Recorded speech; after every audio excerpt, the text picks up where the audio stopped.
जय जोहार, नमस्कार। आप देख रहे हैं सुप्रभात न्यूज छत्तीसगढ़। आइए जानते हैं छत्तीसगढ़ की टॉप बड़ी खबरों को। इससे पहले छत्तीसगढ़ के कौन से जिले से न्यूज को कहां से देख रहे हैं, कमेंट में जरूर बताएं, साथ ही लाइक जरूर करें। पश्चिम एशिया संकट के बीच अलर्ट पर सरकार, किसानों को समय पर खाद देने की तैयारी। पश्चिम एशिया में बढ़ते तनाव के बीच छत्तीसगढ़ में उर्वरकों की आपूर्ति को लेकर सरकार सतर्क हो गई है। आयातित खाद पर असर पड़ने की आशंका को देखते हुए केंद्र और राज्य सरकार ने मिलकर खरीफ सीजन 2026 के लिए व्यापक रणनीति तैयार की है, ताकि किसानों को समय पर पर्याप्त उर्वरक मिल सके। सरकार के मुताबिक खरीफ सीजन 2026 के लिए छत्तीसगढ़ को 15,55,000 टन उर्वरक का लक्ष्य आवंटित किया गया है। वर्तमान में राज्य के गोदामों और समितियों में लगभग 7,48,000 मीट्रिक टन खाद उपलब्ध है, जिससे शुरुआती जरूरतों को पूरी करने की तैयारी है। कांग्रेस ने पेट्रोल गैस मूल्य वृद्धि पर केंद्र सरकार को घेरा। बिलासपुर में कांग्रेस ने पेट्रोल कॉमर्शियल गैस की कीमतों में वृद्धि और बढ़ती महंगाई के खिलाफ मोर्चा खोल दिया है। दरअसल आपको बता दें कि जिला कांग्रेस कमेटी के अध्यक्ष महेंद्र गंगोत्री ने एक पत्रकार वार्ता में केंद्र सरकार पर साधा निशाना।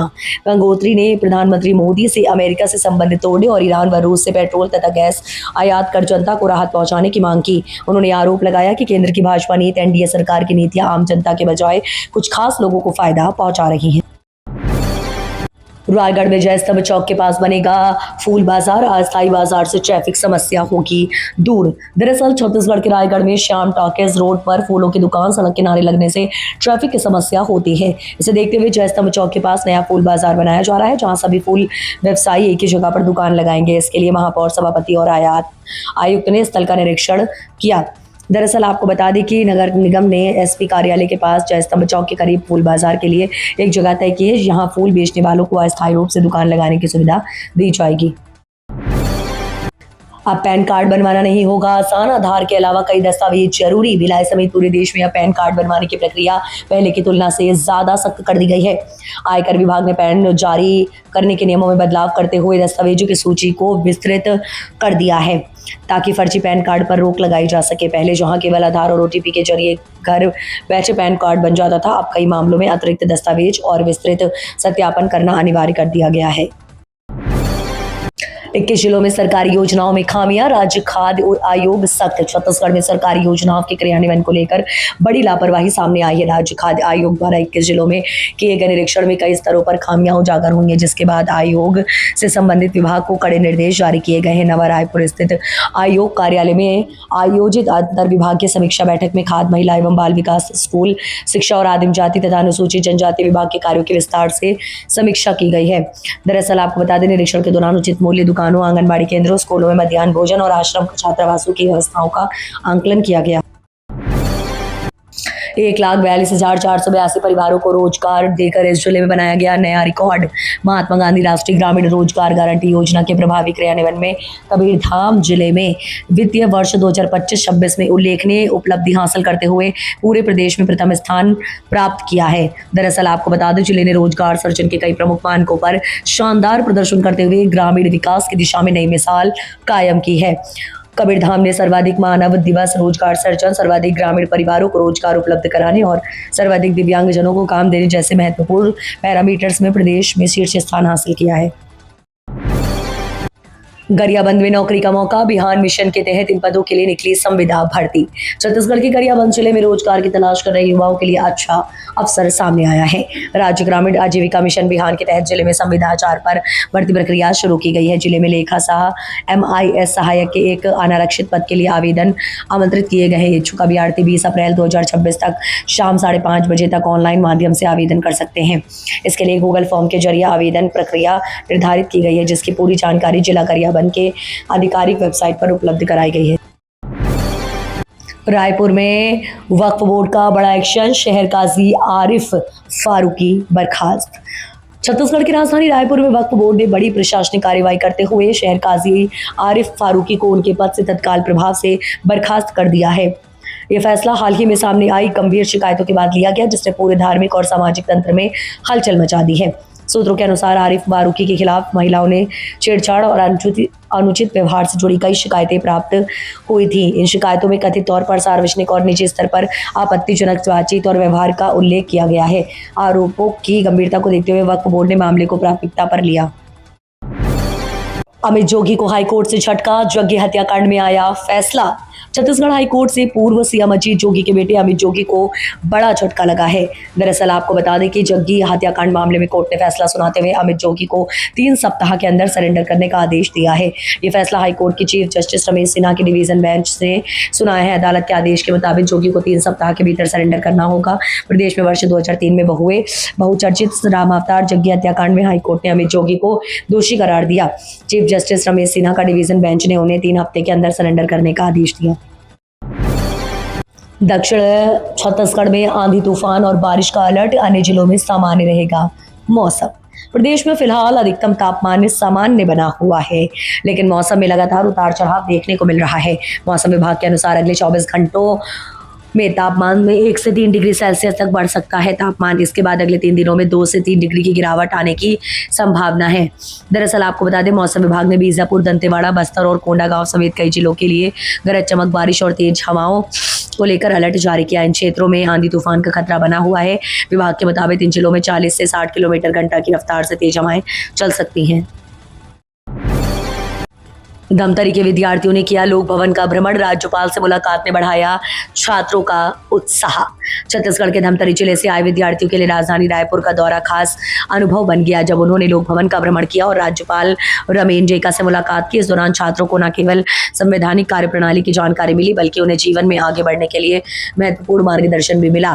राज्यपाल की पहल पर शुरू किए गए इस कार्यक्रम का उद्देश्य आम नागरिकों, खासकर विद्यार्थियों को राज्य के सर्वोच्च संवैधानिक कार्यालय की कार्यशैली से परिचित कराना है।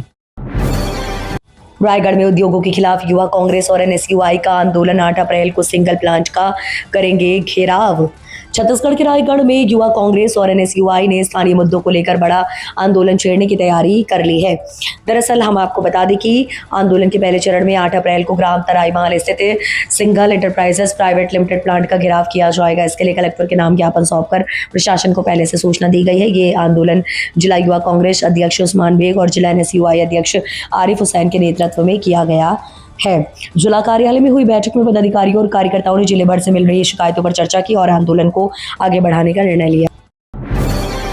छत्तीसगढ़ पुलिस विभाग में बड़ा फेरबदल, 30 पुलिस कर्मियों का ट्रांसफर। छत्तीसगढ़ में पुलिस विभाग में बड़ा फेरबदल हुआ। पुलिस मुख्यालय से 30 पुलिस कर्मियों का ट्रांसफर किया है। आपको बता दें, जिसमें 29 निरीक्षक और 1 उप निरीक्षक शामिल है। इसके लिए पुलिस मुख्यालय ने आदेश जारी कर दिया है। नए तबादला आदेश के तहत रायपुर शहरी क्षेत्र समेत बिलासपुर, रायगढ़, बालोद, दुर्ग और धमतरी भेजा गया है। छत्तीसगढ़ पुलिस मुख्यालय ने राज्य के अलग अलग जिलों में तैनात 30 पुलिस कर्मियों के तबादले के आदेश जारी किए हैं। आदेश के मुताबिक 29 इंस्पेक्टर और 1 सब इंस्पेक्टर का स्थानांतरण किया गया। 5वीं की बोर्ड परीक्षा में नकल करवाने का आरोप, शिक्षिका पर कार्रवाई की मांग। अखिल भारतीय विद्यार्थी परिषद रायपुर महानगर जिला शिक्षा अधिकारी को 5वीं कक्षा की बोर्ड परीक्षा में विद्यार्थियों को नकल करवाने की गंभीर घटना के विरोध में आंदोलन कर ज्ञापन सौंपा। शंकर नगर स्थित शासकीय प्राथमिक विद्यालय अभ्यास में हाल ही में आयोजित कक्षा 5वीं की बोर्ड परीक्षा में दौरान गंभीर अनियमितताएं सामने आई हैं। प्राप्त वीडियो साक्ष्यों के अनुसार परीक्षा कक्ष में तैनात शिक्षिका ने विद्यार्थियों को सुनियोजित तरीके से नकल कराई, जो शिक्षा व्यवस्था पर गंभीर प्रश्न चिन्ह खड़ा करता है। ईडी कोर्ट में पूर्व मंत्री कवासी लखमा समेत 59 आरोपी पेश, अदालत ने फैसला रखा सुरक्षित। बहुचर्चित 3000 करोड़ रुपए के शराब घोटाले में गुरुवार को जांच एजेंसी की कार्रवाई ने नया मोड़ ले लिया। परिवर्तन निदेशालय की विशेष अदालत में इस केस से जुड़े 59 आरोपियों को एक साथ पेश किया गया है। जानकारी के मुताबिक इस मामले में कुल 82 लोगों को आरोपी बनाया गया है, जिनमें से अब तक 23 की गिरफ्तारी हो चुकी है। बाकी आरोपियों के खिलाफ कानूनी प्रक्रिया जारी है। कोर्ट में पेश किए गए सभी आरोपियों के बयान दंड प्रक्रिया संहिता की धारा 88 के तहत दर्ज किए गए। बंगाल के 56 विधानसभा क्षेत्रों में छत्तीसगढ़ के नेताओं ने डाला डेरा। 5 राज्यों के विधानसभा चुनावों के शंखनाद के साथ ही छत्तीसगढ़ भाजपा के धुरंधरों ने बंगाल में मोर्चा संभाल लिया है। मुख्यमंत्री ममता बनर्जी के गढ़ में सेंध लगाने के लिए छत्तीसगढ़ भाजपा के रणनीतिकारों और जमीनी कार्यकर्ताओं की पूरी फौज तैनात की गई है। इस चुनावी रण में सबसे अहम बनकर उभरे हैं प्रदेश भाजपा महामंत्री पवन साय, जिन्हें बंगाल की 56 विधानसभा सीटों के बूथ प्रबंधन की कमान सौंपी गई है। रायपुर में अग्निवीर भर्ती के लिए आवेदन की तारीख बढ़ी, 10 अप्रैल 2026 तक कर सकते हैं ऑनलाइन अप्लाई। भारतीय सेना में अग्निवीर भर्ती के लिए ऑनलाइन आवेदन की अंतिम तिथि बढ़ा दी गई है। पहले यह प्रक्रिया 1 अप्रैल 2026 तक निर्धारित थी, जिसे अब बढ़ाकर 10 अप्रैल 2026 कर दिया गया है। इच्छुक अभ्यर्थी आधिकारिक वेबसाइट के माध्यम से आवेदन कर सकते हैं। दरअसल इस भर्ती के लिए आवेदन प्रक्रिया 13 फरवरी 2026 से शुरू हुई थी। इसमें 17 वर्ष 6 माह से 21 वर्ष तक आयु वर्ग के युवा पात्र हैं। शैक्षणिक योग्यता की बात करें तो 8वीं पास से लेकर स्नातक या डिप्लोमा धारक उम्मीदवार भी अलग अलग पदों के लिए आवेदन कर सकते हैं। हॉर्मुज में टोल की अटकलों पर फुल स्टॉप, सरकार बोली ईरान से बात ही नहीं हुई। भारत सरकार ने गुरुवार को स्पष्ट किया है कि हॉर्मुज स्ट्रेट से गुजरने वाले भारतीय जहाजों पर शुल्क लगाने के संबंध में ईरान के साथ कोई बातचीत नहीं हुई है।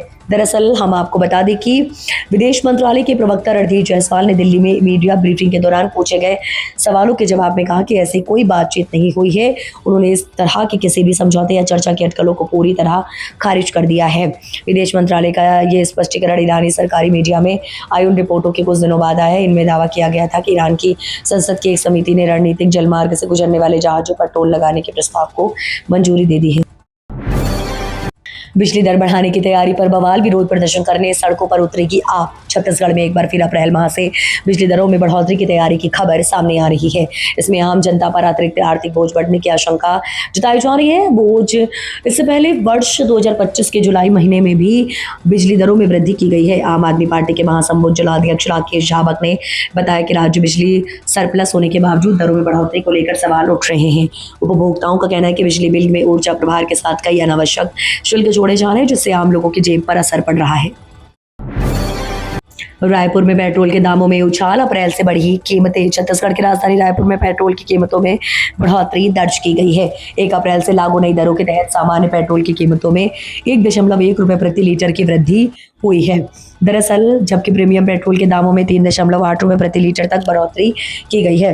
पेट्रोल के दाम बढ़ने से आम लोगों की जेब पर सीधा असर पड़ेगा। रोजाना वाहन उपयोग करने वाले लोगों के खर्च में इजाफा होगा, जिससे महंगाई का दबाव और बढ़ सकता है। खासकर मध्यम वर्ग और नौकरी पेशा लोगों को इसका ज्यादा असर झेलना पड़ेगा। महिला फुटबॉल में छत्तीसगढ़ का शानदार प्रदर्शन, झारखंड को हराकर जीता स्वर्ण पदक। खेलो इंडिया ट्राइबल गेम्स में छत्तीसगढ़ की महिला फुटबॉल टीम ने शानदार प्रदर्शन करते हुए स्वर्ण पदक अपने नाम कर लिया है। स्वामी विवेकानंद एथलेटिक्स स्टेडियम कोटा में खेले गए फाइनल मुकाबले में छत्तीसगढ़ ने झारखंड को 1-0 से हराकर खिताब जीता। फाइनल मैच की शुरुआत से ही दोनों टीमों के बीच कड़ा मुकाबला देखने को मिला। पहले हाफ में दोनों टीमों ने मजबूत डिफेंस और आक्रमण का संतुलित प्रदर्शन किया, जिसके चलते स्कोर 2.0 में बराबरी पर है। 48वें आईपीएस इंडक्शन ट्रेनिंग कोर्स के लिए हैदराबाद जाएंगे 4 एसपी। इन अधिकारियों को सौंपा गया अतिरिक्त प्रभार। छत्तीसगढ़ पुलिस मुख्यालय ने 48वें आईपीएस इंडक्शन ट्रेनिंग कोर्स के लिए राज्य के 4 एसपी के नामांकन को लेकर प्रस्ताव शासन को भेजा है। यह प्रशिक्षण 6 अप्रैल 2026 से 15 मई 2026 तक सरदार वल्लभ भाई पटेल राष्ट्रीय पुलिस अकेडमी हैदराबाद में आयोजित किया जाएगा। दरअसल आपको बता दें, इस प्रशिक्षण में शामिल होने के लिए जिन 4 पुलिस अधीक्षकों का चयन किया गया है, इनमें जांजगीर चांपा के एसपी विजय पांडे, कोंडागांव के एसपी पंकज चंद्रा, गरियाबंद के एसपी वेदव्रत सिरमौर और रायपुर के एसपी श्वेता श्रीवास्तव शामिल है। रायगढ़ बिलासपुर मेमो 12 अप्रैल तक रहेगी रद्द, गोंडवाना एक्सप्रेस में भी प्रभावित। दरअसल आपको बता दें, छत्तीसगढ़ पूर्व मध्य रेलवे बिलासपुर मंडल ने रायगढ़ बिलासपुर मेमो को 12 अप्रैल तक रद्द कर दिया है। जो निर्णय बिलासपुर झारसुगुड़ा सेक्शन में 4थी लाइन निर्माण और बिलासपुर चांपा सेक्शन के अकलतरा स्टेशन पर नॉन इंटरलॉकिंग कनेक्टिविटी कार्य के कारण लिया गया है। अधिकारियों ने बताया कि इस कार्य के चलते 12 अप्रैल तक स्थानीय यात्रियों को सफर करने में कठिनाइयों का सामना करना पड़ेगा। वहीं गोदिया से चलकर झारसुगुड़ा तक चलने वाली पैसेंजर ट्रेन बिलासपुर स्टेशन तक चलेगी। वहीं झारसुगुड़ा से बिलासपुर के बीच 11 अप्रैल तक रद्द रहेगी। नवा रायपुर में शुरू हुई उन्नत रोबोटिक तकनीक, बेहतर तरीके से होगी कैंसर की सर्जरी। कैंसर का इलाज अक्सर लंबा, जटिल और परेशान करने वाला होता है, खासकर तब जब मरीजों को बड़े शहरों का रुख करना पड़ता है। लेकिन अब मध्य भारत के मरीजों के लिए राहत की खबर है। ये वह कि उन्नत इलाज अब उनके ही क्षेत्र में उपलब्ध होने जा रहा है। वेदांता के बालको मेडिकल सेंटर ने da Vinci XI robotic surgery system की शुरुआत की है, जिससे ये मध्य भारत का पहला निजी अस्पताल बन गया है जहाँ ये सुविधा उपलब्ध है। इस तकनीक की खास बात यह है कि इसमें छोटे चीरे लगते हैं, रक्तस्राव कम होता है और मरीज जल्द ठीक होकर घर लौट सकता है। नगर निगम का बड़ा एक्शन, शकुंतला आईएस फैक्ट्री पर चढ़ा ताला। जिले के तोरबा पावर हाउस क्षेत्र में उस वक्त हड़कंप मच गया जब नगर निगम की टीम ने औचक निरीक्षण करते हुए शकुंतला आईएस फैक्ट्री में सीलबंदी की कार्रवाई को अंजाम दिया। ये कार्रवाई स्वास्थ्य विभाग की उस शिकायत के बाद की गई है जिसमें पता चला था कि फैक्ट्री में केवल कारखानों और चिलिंग उद्देश्यों के लिए बनाई जाने वाली नॉन फूड ग्रेड बर्फ को धड़ल्ले से खाने पीने की चीजों में उपयोग के लिए बाजार में बेचा जा रहा था। जब निगम के अधिकारी फैक्ट्री को सील करने पहुंचे तो वहां स्थिति तनावपूर्ण हो गई।